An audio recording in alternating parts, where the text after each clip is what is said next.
Naisip mag-tourist visa ng client natin dito papunta sa United Arab Emirates. Pero mas pinili niya maghanap ng trabaho, magpa-interview habang nasa Pilipinas para hindi masayang ang magagastos niya sa tourist visa pag na-offload siya. Kasi nga medyo risky naman talaga ang mag-tourist dito, lalo na mag-isa ka from the Philippines to United Arab Emirates. So itong client natin is napakagandang desisyon na nakakita muna ng trabaho bago makapunta dito sa United Arab Emirates. So tanungin natin siya kung paano ba yung ginawa niya, anong mga documents yung hinanap sa immigration, at kung kinabahan pa rin siya dito sa immigration sa Pilipinas. Okay, so halika, nandito na siya, nakalupag na at hanapin. Let's go!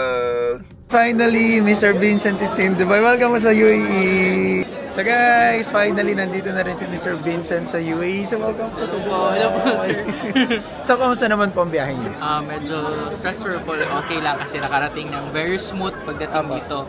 Lahat, no hassle talaga pagdating sa transaction ng immigration. Lahat ng papeles is very intact and very smooth po talaga siya pagdating sa mga papeles doon sa airport. So, doon po sa Pilipinas sa atin, wala pong mga hinanap sa inyo? Or ano po yung mga pinresent yung mga documents? Actually, yung hinanap lang ng immigration officer sa akin, yung verified contract and passport and visa. So, yun lang po. Yun. Pagkatapos, ala pong second immigration, Wala na po. ganyan. So, napakadali lang po. Pero kinabahan pa rin po kayo. Kinabahan ako pero I'm in a legal way. So, bakit ako kakabahan? Kaya, Yeah. yun, go pa rin. Nandito na ako sa Dubai. Yeah, totoo naman guys. So, nandito na siya sa UAE at kasama na natin. So, medyo madami-dami na rin yung nakuha ng Fandesha sa kanilang company. At ano po yung magiging trabaho niyo dito? As per the, I will be the supervisor of the Fandesha branch. Alvar sa Atayan. Okay, so supervisor po pala kayo. Oh my God, so dapat po, ano po pala kayo? Paano po ba kayo mag-handle? Paano po ba kayo mag-handle ng mga tao? So, syempre, nakikita ko mukhang masayahin kayo. Strict ba kayo or how do you handle staff? Pagdating sa trabaho, if work-related talaga po, we should be guided by the rules and regulation of the company, which been implemented doon sa kanilang sa company or sa restaurant na pinapasukan natin. And if I'm so very friendly naman po pagdating po sa mga staff and very considerate person pagdating sa mga handling po sa kanila. Okay, pero naging OFW na po ba kayo or this is the first time? This will be my first time po. First time yun naging isang OFW and also first time nag-travel or hindi naman? Hindi naman. Hindi naman. So, lumilipad-lipad na kayo. Yes. But, as in OFW, sabi nyo first time. So, paano nyo i-handle yung sarili nyo first time nyo mag-OFW pa? May mga ibang lahi kayong hahawakan. My God, interview pala ito. I am gonna be learning from them, not also from me, but also I'm gonna get learnings from my staff also. Okay. So, yung trabaho nyo po ba sa Pilipinas is also related sa work nyo ngayon? Yung ko kasi, yung tita nag-handle ng katulad ditong may restaurant siya. Then, I was the dining manager before. Then, psychology graduate na din naman ako. Oy! Ano psychology? Psychology grad din po ako. Industrial and organizational psychology. Clinical po kasi yung clinical. So, magaling po kayong magbasa ng mga tao. DSM-5.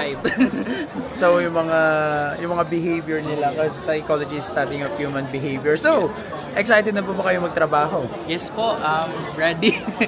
Kung ano yung natin doon. So, I'm ready and excited na po tayo. Yeah. So, ano ang nag-joke sa inyo na magtrabaho abroad? Kasi syempre, mukhang okay naman kayo sa Pilipinas. Ano yung nag-joke po sa inyo na magtrabaho abroad? Gusto ko rin pong ma-experience kung ano yung culture and ano yung baka pa yung ma-impart sa sarili ko na bagong skills and ma-hone pa yung personality. Okay. Ilan taon na po kayo? Mukhang bata niyo pa. 25 years old. Wow, 25 years old pero ang handle niyo doon hindi po 25, mas matanda po sa inyo. Kaya naman po ba yan? We will see it. Yeah, so kayang-kaya yan for sure. So, paano niyo po pala nakita yung trabaho? Actually po, nagsa-search lang po ako sa TikTok, nagsa-scroll. Then, clinic ko yung WhatsApp number. Then, nagsubmit agad ako ng resume.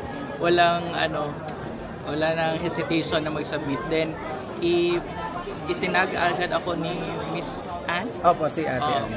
Para sa hiring out. Pre-interview din, naging interview. Actually, na-interview ako tapos naputol. Then akala ko hindi na ako, oh my God, hindi na talaga makukuha nun. Pero luckily, tumawag ulit and then na-hired Na-hired agad. kayo. So nagulat po kayo nung kayo na? Yes po. Okay. Pero, di ba po pag hinar kayo from the Philippines may placement fee. So, ano yung naisip nyo na parang scam ba to or what? Kasi may placement fee eh. Oh, usually ganun yun yung mentality. Bakit meron ganito? Pero inisip ko, kasi kapag magtutourist din ako, baka walang kasiguraduhan if makakapunta ba talaga ako dito sa UAE. So, ang ginawa ko, sumugal talaga po ako. The remaining money na ipon namin, go. Hindi, actually, mas okay naman talaga yung ginawa nyo. Kasi, to be honest, yung mga tourist visa dito, pahirap na pahirap talaga. So, may kamag-anak ko kayo dito? Yes, meron akong dalawang pinsan sa Al Ain at sa Abu Dhabi. Ang lalayo. So, lahat ng Emirates. So, pwede na natin So, medyo malalayo sila. Pero, alam mo, the best decision yung ginawa mo na mag-apply muna bago pumunta dito. Kasi nga, sabi nga natin, tourist visa ngayon, to be honest, yung extension, walang exceed. Pagkapos, pagdating mo dito, gagastos ka, may bahay pa. So, lahat. It's almost the same expense na gagastusin mo rin. Di ba? Pagkatapos... The best way po talaga yung ginawa ko for me. So, masasuggest mo din ba yan sa mga taong gusto mag-UAE? Kapag gusto nyong humanap ng trabaho dito, mas